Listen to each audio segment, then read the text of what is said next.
Hi, it's Helena. Welcome to my channel, or welcome back to my channel. Let's talk about how to get a promotion. Now, I recently got a promotion and there's been some kind of misunderstanding. People think that I got a promotion because I worked so hard. They're like, oh, congratulations, you worked so hard. That is not the truth. I worked well, but I did not work so hard.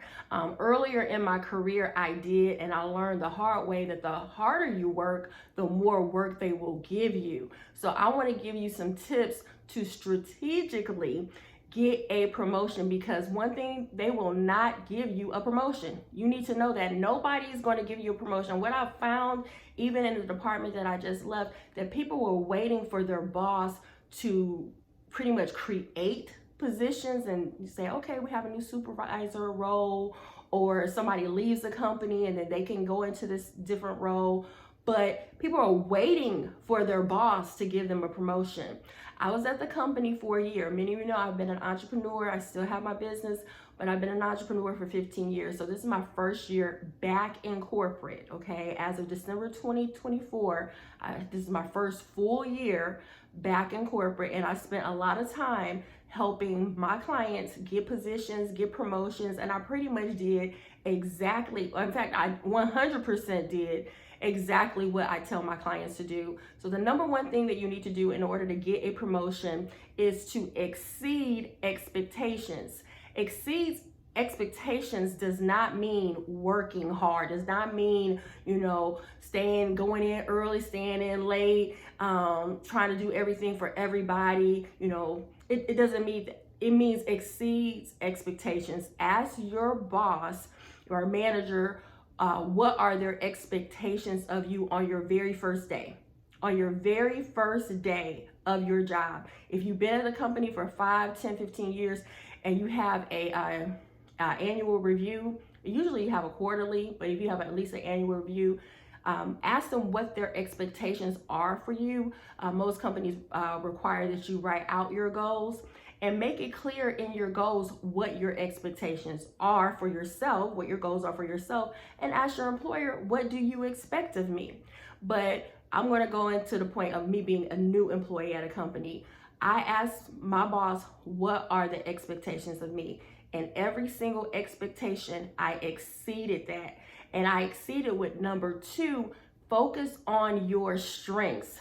Focus on your strengths. There's a lot of things they want me to do as far as operations and event management and project management. There's a lot of things that they will try to make me do, but there are some areas that I am very strong at. I am an excellent writer. I'm an excellent person for building relationships and getting people to collaborate, and I'm really big on deadlines. I don't say, okay, let me know when you get a moment. Do you have Tuesday or Thursday at 10 a.m. available? Based on their calendar, I'll go into Outlook and look at the scheduling assistant and see, I already know that they have an open block. And so I go into that. This is more for office corporate jobs. And I'll go into that and I say, do you have this time available? And I'm very clear on my deadlines. I'm very clear about dates. I'm very clear about getting you on my calendar. So make sure you exceed expectations by focusing on your strengths, because there are a lot of areas that I did not know, I did not understand, a lot of terminology. A lot of companies have a lot of acronyms. Everybody knows what all these different letters mean, but I didn't. So I focused on what I was good at, which was writing, doing the presentations, and speaking, doing presentations, documenting everything, making sure everything down to the font, down to the size, down to everything being cohesive. Like, I'm very detailed. So I focus on my strengths. So focus on what your strengths are, and the other areas, people will be so amazed by what you're already doing with your strengths and the skills that you already have, that it can kind of overshadow your weaknesses so that you can build those up. Which brings me to number 3. You need to focus on building your skills. If you are in a new industry, I was in a completely new industry, you're going to need to take some classes, some workshops.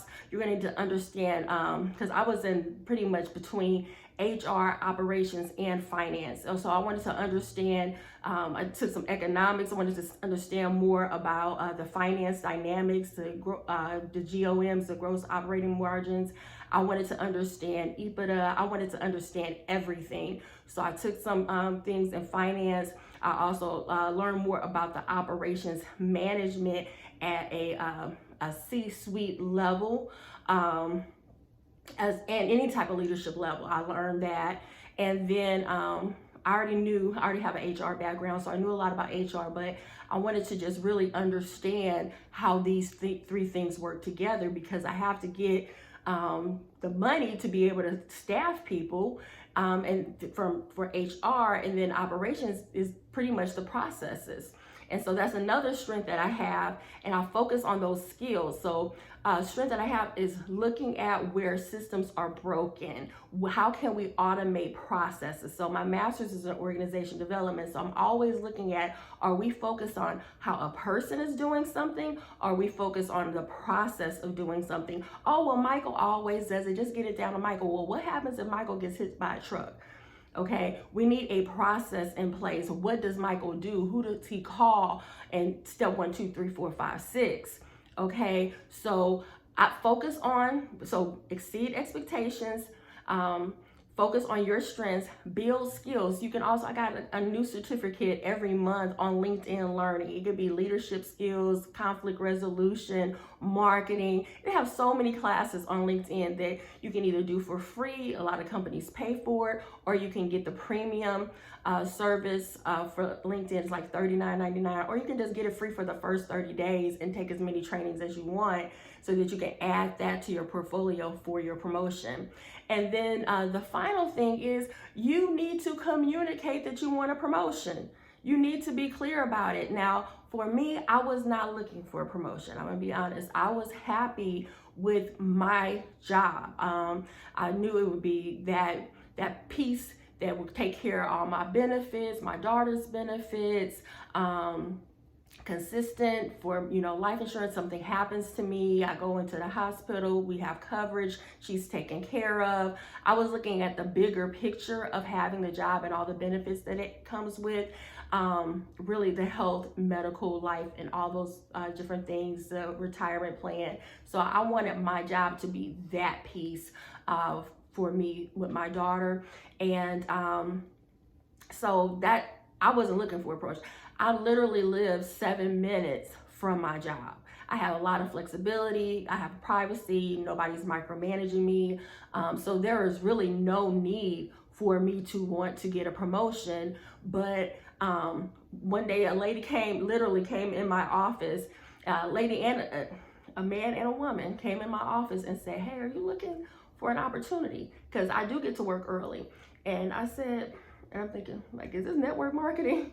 I said, what are you thinking? And they were like, we were doing some restructuring in a new department, and we see you get in early and late, and stay late, and a lot of people. And how long have you been here? I said, I've been here, at that time I was there for like 7-8 months. And it was like, well, we'll love you. You at the point, because after you've at this particular company for 6 months, you can apply to get another job. And they said, well, we'd love for you to consider working with our department. We're going to be posting the opportunity online, so go check it out. I sent over my resume, but like I said, I was still comfortable. I was already killing it at my job. And like I said, I live 7 minutes away from my job. My daughter's school was 2 miles away. It was just a very convenient place. And theirs fell through, but there was something that happened at my job. I felt disrespected, and nobody was an advocate. So I was working with one main boss that ended up being kind of giving me a bunch of other projects. And then I ended up seeing, okay, I'm actually working, I have 3 bosses. So you see, they don't hire people, they just give more work to you. So I started to pick up, okay, yeah, the better you work, the more dependable and reliable you are, the more work they will give to you. And this person was disrespectful one day, and nobody advocated for it. So I'm like, if I meet them with the same energy and the same tone that they gave me, I would be reprimanded. So, and you guys aren't going to say nothing about it. These are the other two people that I work with as a team. So it's a total of 4 of us working as a team, but we're really not colleagues.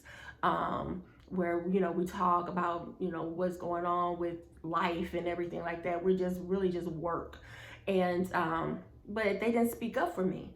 And this person's kind of dragging me. And I'm like, if I go there, y'all gonna have to pull me out of here. So I went online and looked up a position. And I applied that day using my resume kit that I've told you guys a million times to get. Use my resume kit, use my cover letter. You can get the resume kit. I'll be sure to put the link here. And I applied for the job because you have to have the job description in order to do a great resume. So based on the job description, I made sure my resume had all the key words for, you know, operations, organization, detail-oriented, event planning, management, project management. I had to make sure it had all those details in it, all the search engine words that the ATS is going to look for, the applicant tracking system. That next day, guys, I got a call to come in for an interview. Okay, they set up the interview, which was the following week. They went ahead and set up with me to meet with the leadership and one day, and then before I even met with the leadership, they said, hey, we're gonna go ahead and have a panel interview the next day. So they already set up my second interview. Okay, so I'm within the company, but I didn't get the promotion within my department because the only way I was going to go up is to take one of the 3 people out. Like they was literally gonna have to die. And I don't want to be dramatic, but it's true. If you look at your org chart, my org chart was only going up this way. These 3 people were seniors over me. So like I said, I was reporting to one person, one boss, but then they end up having me supporting 3. Okay, and they would start offloading their work and projects onto me. So the only way for me to go up is for one of them to die or leave or go. Okay, so I had to think about, is there a department in this company that has a lot of octopus arms, if you know what an organization chart looks like, so I can see where else can I go, because I wanted just an easy, comfortable job just to make sure I had the benefits. But I'm like, if I'm going to be dealing with this typical corporate politics and people trying to step on your back and step on your neck to get ahead and make you look bad, I said, then I might as well just be at the top. I might as well be at the top of, you know, the leaders, because if you're with real leadership, does not step on you. You know, there's a difference between a leader and a manager, but that's another story. So I applied for the job. They went ahead and set me up main interview and then a panel interview. I did both of them. I did my interview skills. You know, a lot of people know I use the CAR format: a challenge, an action, a result. So make sure you work on your interviewing skills, because I think that's the main thing that hurts people, is their interviewing skills. But I did the interview. I didn't really think I got it because they told me that I needed to make more system-wide decisions. I need to be working on major projects, which I was not making, working on major projects. I was working on department-related projects, but they wanted me to work on company-related projects where you're making multi-million-dollar decisions and working with these big stakeholders. And my department really did not, really wasn't doing that. I was in my department. But they hired me anyway, and then they called, the HR person called me and told me they had offered it, and I said, okay, this is what I want. And they said, she was like, okay, they've already exceeded that. They already said, well, I say, well, there's a little bit more. And so slid that across. And then that next week, they were talking with my boss about what day could I start. And I thought I would be able to leave in 2 weeks. But she asked for the full 30 days. I wanted that right away because it was a big increase. It is a big increase, but that's how my promotion went. I went and found a job. Now, the only inconvenience is it is now 18 minutes from my home, which isn't bad for Atlanta, but I do have to travel a little bit further. But I won't miss my daughter's track meets and cross country. Those are the things that I really value as being an entrepreneur, is I do have the flexibility. but it looks like in this position, I'll have the flexibility as well. And I am with higher leadership, so I do not have to deal with being micromanaged. And most of them are really big on deadlines and structure. So I work better with that type of group than a person that says, okay, let's just go with the flow. Let's just see what happens. No, I need dates, timelines, deadlines, excellence. And everybody isn't cut out for that, but I am. So that's how I got the promotion, but it wasn't about working harder. It was working smarter, if that makes sense. And I hope that's helpful, but make sure that you are looking for the opportunity. Don't wait for your boss to say, pass you on this great position, because I'm sure at your job, you've seen people be there 5, 10, 15, 20, 35 years at this particular company in the department that I was in, and they hate their jobs. They hate their jobs. So I don't want to be at a job where I was disrespected. I don't want to be at a job where I hated it, you know. So I changed it. I completely changed it. So I hope this is helpful. Be sure to get the resume kit. It definitely got me in a new position. In two weeks, I was hired, but I still had to wait out another 30 days before I was able to transition. And this is after my first day of my new job, and I absolutely love it. I absolutely love it. So far, so good. This will certainly be a part of my journey. Anyway, drop some comments, drop your thoughts. How do you get a promotion? How did you get your promotion? What are you trying to do to get your promotion? Have you really been taking the initiative and being proactive to do so? Please drop that right here in the comments, and I'll talk to you later. Bye-bye.